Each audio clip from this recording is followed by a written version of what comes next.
Homme aux multiples facettes artistiques, acteur, scénariste, compositeur, peintre, Anthony Hopkins, de son nom complet Philip Anthony Hopkins, est peut-être l'un des artistes qui a le plus large répertoire artistique possible.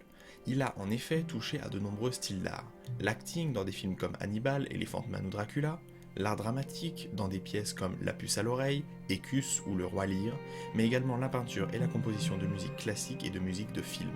Il a la particularité d'avoir percé sur la scène hollywoodienne à l'âge assez avancé de 54 ans dans le film Le Silence des Agneaux en 1991. Cependant, il a en réalité tourné dans de nombreuses œuvres avant de jouer le rôle du psychopathe Hannibal Lecter, ce rôle qui lui va si bien. Il acquiert au fil de sa carrière prolifique qui commence en 1967 dans le film The White Bus, le titre d'acteur caméléon aux multiples registres pouvant interpréter presque tous les rôles à l'écran. Aujourd'hui, zoom sur la carrière d'Anthony Hopkins.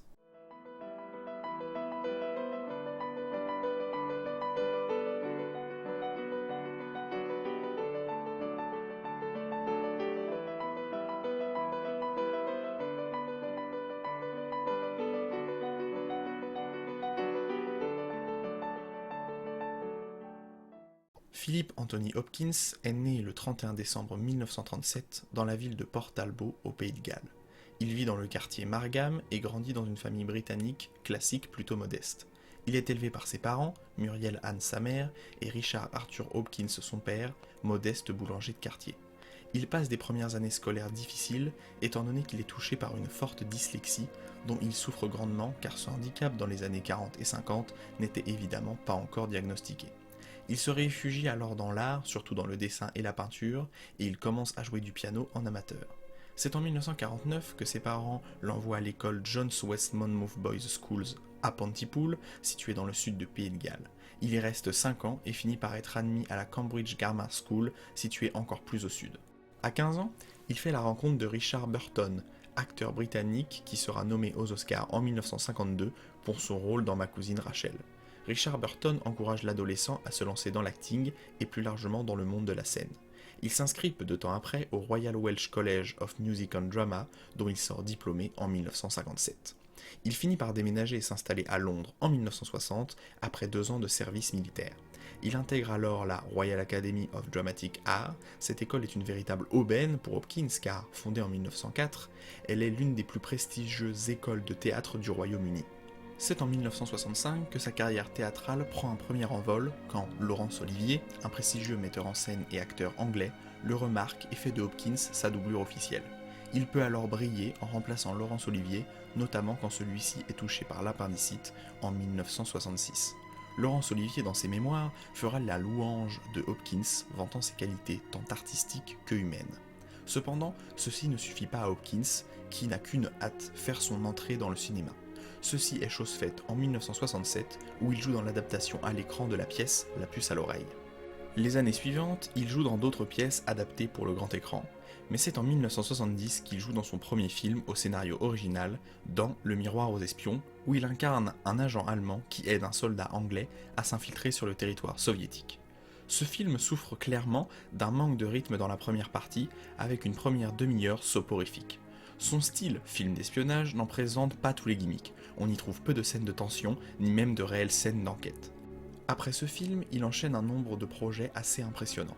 J'ai dénombré 15 rôles incarnés par Hopkins entre 1970 et 1980, démontrant une capacité de travail assez incroyable. On pourra retenir notamment Terreur sur le Britannique en 1975 de Richard Lester, L'affaire Littenberg en 1967 de Buzz Kulik ou encore Un pont trop loin en 1977 de Richard Attenborough. Acteur prolifique, la suite de sa carrière le démontrera. Anthony Hopkins interprète, en 1980, son vrai premier et grand rôle au cinéma dans Elephant Man, réalisé par David Lynch. Tourné en noir et blanc en 1979, Elephant Man est sans doute l'un des films les plus importants de la filmographie de Lynch. On y suit la vie de John Merrick, fortement inspirée de celle de Joseph Merrick, qui est affecté du syndrome de Cloves, une maladie qui provoque excroissance et difformité physique. À cause de son handicap, John est tout au long du film victime de moqueries, de manipulations et de sévices de la part des antagonistes. Anthony Hopkins, qui interprète dans ce film le rôle du chirurgien Frédéric Treves, va, dans un premier temps, observer cet homme dans un but purement scientifique, et le rapport qu'il entretient avec Merrick est plutôt froid.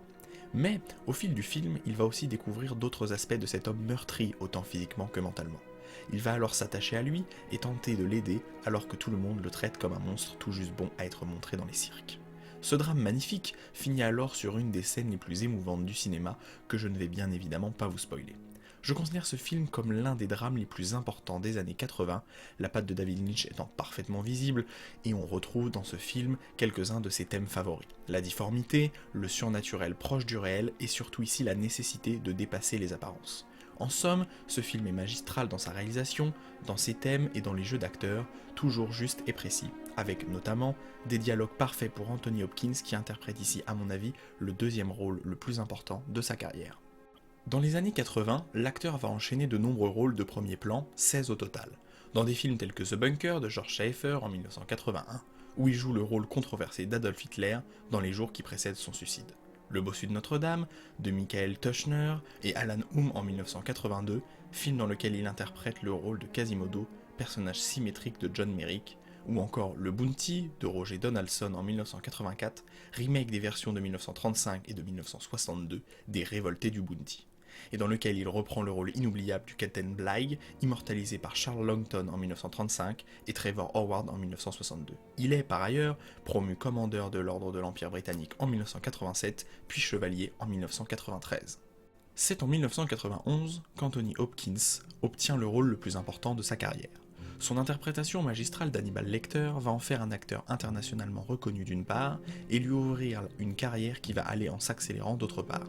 Ce rôle, dans le film Le Silence des Agneaux, réalisé par Jonathan Demme, lui vaut en effet l'Oscar du meilleur acteur en 1992. La qualité de l'interprétation d'Hopkins est telle que l'on peut considérer qu'il a quasiment créé le personnage d'Hannibal Lecter au cinéma. Il rejoint à ce titre la liste des acteurs dont le personnage ne peut être incarné par un autre comédien. Ce film sera en outre grandement récompensé avec 5 Oscars, meilleur film, meilleur réalisateur, meilleur scénario adapté, meilleur acteur et meilleure actrice. Récompense plus que méritée à mon avis, ce film, thriller horrifique de 118 minutes, nous prend aux tripes avec une réalisation millimétrée, des jeux d'acteurs parfaits et un suspense palpable.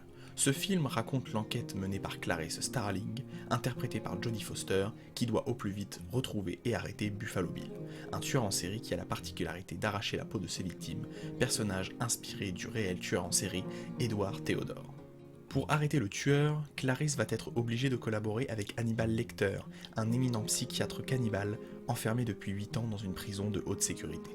Lecter connaît le tueur et s'engage alors, pendant plusieurs scènes, un jeu de dupes entre les deux protagonistes. Clarice tente de ne pas se faire manipuler, et Lecter veut en savoir plus sur cette femme qui l'intrigue. On comprend qu'il est en train de se créer entre les deux personnages, à la fois une sorte de respect mutuel, mais aussi une attirance malsaine. Clarice, même si elle tente de le cacher, est impressionnée par l'intelligence de Lecter, et Hannibal est charmé par cette femme qui lui tient tête et ne recule devant rien. Ce film montre alors les multiples talents d'Anthony Hopkins, qui joue l'un des rôles de psychopathe les plus notables du cinéma. Froid, manipulateur, joueur, mais surtout d'une intelligence incommensurable, Hannibal Lecter inspire le respect autant qu'il terrifie. C'est le rôle le plus important de sa carrière cinématographique, rôle qu'il tiendra encore pour les 2 suites, Hannibal en 2001 et Dragon Rouge en 2002. Le deuxième volet est une suite honnête mais qui a déçu certains fans. Même si le film reste très bon, il est moins marquant que le premier opus et souffre de l'absence de Jodie Foster au casting, remplacée par Julianne Moore dans le rôle de Clarice. Son jeu n'est pas moins bon, mais le rôle lui colle moins à la peau. Réalisé par l'indomptable Ridley Scott, ce film reste appréciable et délivre de bons retournements de situation, et la photographie est de très bonne qualité. Le troisième opus, Dragon Rouge, réalisé par Peter Weber en 2002, est quant à lui meilleur que le deuxième. Will Graham, agent qui a arrêté Hannibal Lecter, se voit contraint de travailler en collaboration avec le psychiatre pour arrêter un autre tueur en série. Bonne occasion de revenir sur les origines du tueur.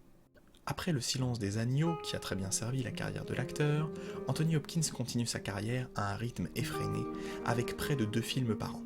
Même si beaucoup de ces films sont des œuvres mineures, en revanche d'autres sont d'excellents films.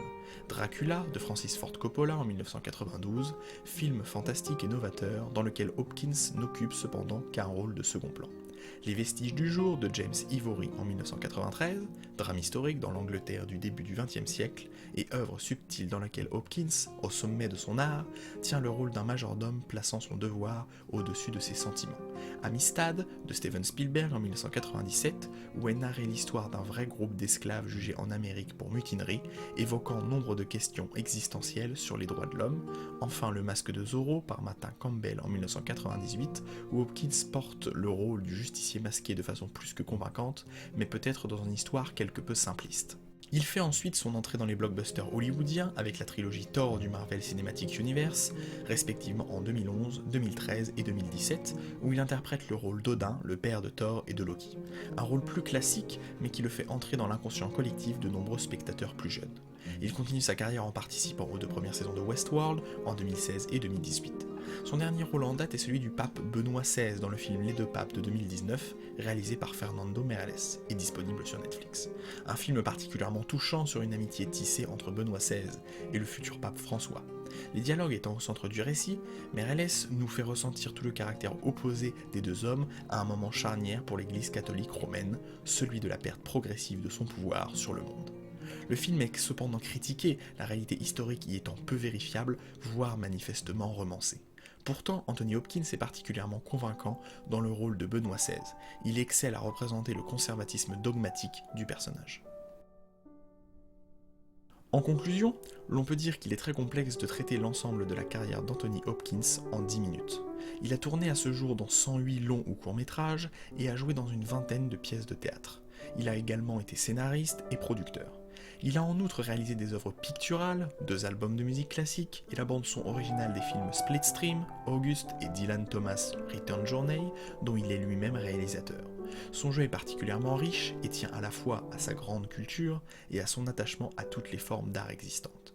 Il est pour moi un acteur incontournable du cinéma qui mérite à mon avis une reconnaissance du public encore plus grande. Il a notamment, par son rôle d'Hannibal Lecter, influencé tout un nouveau registre de psychopathes plus calmes, plus intelligents, plus charismatique et moins brutal. Nouvel archétype bien plus enclin à plaire au public et qui peut même attirer une certaine forme de sympathie malsaine.